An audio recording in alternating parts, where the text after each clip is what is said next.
Hi there. It's September the 11th, and we're continuing our progress through the prophecy of Isaiah. And today we're looking at Isaiah chapters 8 and 9. Beginning of chapter 8 is really a continuation of the word concerning the Assyrians overwhelming the north, overwhelming Syria and Israel in the north. And the opening of chapter 8 is a kind of an acted out prophecy where Isaiah wants to publicly declare the fact that his word is going to come to pass and that Assyria really is going to overwhelm the forces of Syria and Israel, which are trying to overpower Judah in the south. And this is the word given to Ahaz, to the king of Judah. And this is a sign. Now the sign here is that Isaiah will have a son. The son's name, is a really mouthful of a name, is Maher Shalal Hashbaz. That means something like swift to the spoil, speedy to the booty. It's that kind of feeling that quickly there's going to be a quick overwhelming, that quickly the troops of Assyria are going to overwhelm the northern nations. So he calls his son Maher Shalal Hashbaz, swift to the spoil, speedy to the booty. And he says before this child is very old, before he's grown up enough to really speak, this is going to happen. Again, this is part of the sign to Ahaz. But in this scenario, Judah is still pushing against the Lord, and actually there seems to be a separation, and it looks as though Assyria is actually going to come down and is going to oppress. They're going to overwhelm Syria and Israel, but they're going to oppress Judah and Jerusalem as well.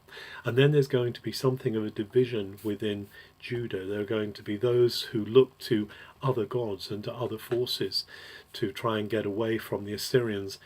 But Isaiah very much is calling people back to the Lord. He says, back to the testimony of the Lord, back to the covenant, back to his teaching, because it's the Lord who is going to be the one who delivers us. It's him in whom we should be in fear of. It's him we should be in awe of, not the enemies that are coming into the north. And he says that this is going to be a defining moment for Judah, because for some this experience will be a real touchstone of whether they have faith in the Lord. And there are many who are going to succumb to faithlessness and are even going to go after wizards and mediums to try and get the answers to their problems. But Isaiah is calling them back to the Lord and saying, in these tense times, in this time when Assyria is threatening us, we need to stay rooted in God. And then in chapter 9, there's a further development of this, because God says not only is he going to deliver Israel, in fact there will be a remnant. This is one thing that comes out actually, I suppose, in chapter 8 when Isaiah is talking about these people who are going to believe in the Lord, this remnant. And in fact the name of Isaiah's other son is Sha'ar Yashuv, that means a remnant will return. And so even in the naming of his son there's prophetic confirmation that the people of Judah and Jerusalem are going to be re-established. Indeed, of Israel are going to be re-established.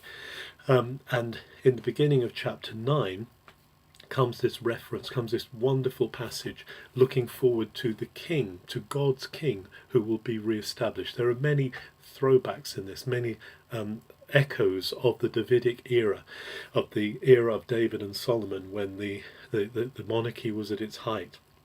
And so this king who will be born, this will be a son that will be born, and the government will be upon his shoulder, and his name will be called Wonderful or Miraculous, Everlasting Father, Prince of Peace, the Mighty God. He'll have all these amazing names of the kingship on his shoulder, and of his kingdom there will be no end. It's this promise of God that despite the upheavals that are going on through Assyria and through the other powers that are around, God is going to set his king in Jerusalem, in Judah, and that king is going to triumph. However, in the latter part of chapter 9, it reverts back to the words against Syria and Israel in the north, and this alliance that they have, which is going to lead to breakdown. There's going to be total anarchy, and they are going to be completely overwhelmed by what's coming. Although Judah itself will be able to withstand, and they say a remnant will return. So there is a real threat, it's a real sense of threat here.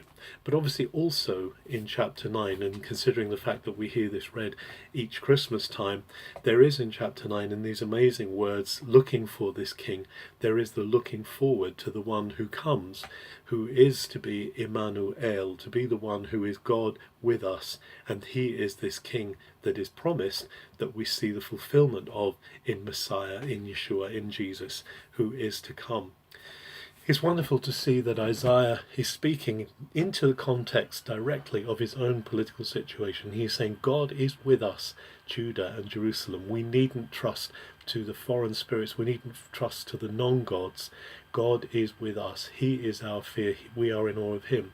But there's also this further context, this further distant future context, which Isaiah is speaking to as he promises one who is to come. The government will be upon his shoulder, and of his kingdom there will be no end. And of course this is fulfilled in Jesus when he comes as Messiah. Looking back from this side of the cross, we see the amazing power of this story to inspire and to allow us into the ways of God, to bring us not only Jews but also Gentiles into that kingdom which is still coming today. Have a very good September the 11th.